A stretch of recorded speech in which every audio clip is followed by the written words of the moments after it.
नमस्कार. माझ्या गोष्टीचे नाव आहे श्रीरामाची खारुताई. श्रीराम जेव्हा लंकेमध्ये जायला तयार झाले तेव्हाची गोष्ट.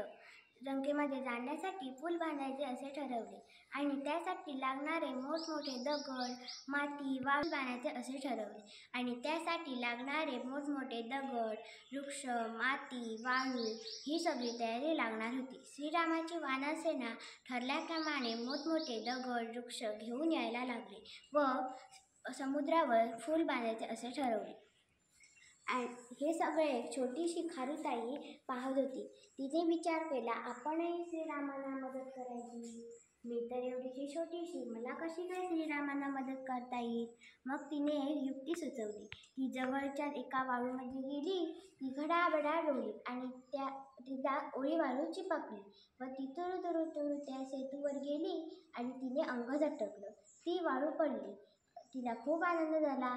ती पुन्हा गेली, पुन्हा गडाबडा लोळली, पुन्हा ती तुरु तुरु तुरु त्या सेतूवर गेली, पुन्हा तिची अंगावरची वाळू पडली. हे असं तिचं सारखं चालू होतं. हे एका वानराने पाहिलं व सगळ्या आजूबाजूच्या वानरांना ते दाखवलं. सगळेजण खूप हसायला लागले. खारुताईला काय कळेच ना. मग तिने विचारलं, वानर दादा, तुम्ही का हसतायत? मग त्यातला एक वानर म्हणाला, अगं खारुताई, तू जर असं करत राहिलीस तर हा फूल होणार कधी आणि आम्ही लंकेत जाणार कधी? काहीतरी वेडेपणा. असं कोणी का फूल बांधतं का? ही खारुताई थोडीशी हिरमुसली आणि ह्या सगळा प्रकार श्रीराम दुरून पाहत होते. ते जवळ आले आणि त्या छोट्याशा खारुताईला आपल्या हातात उचलले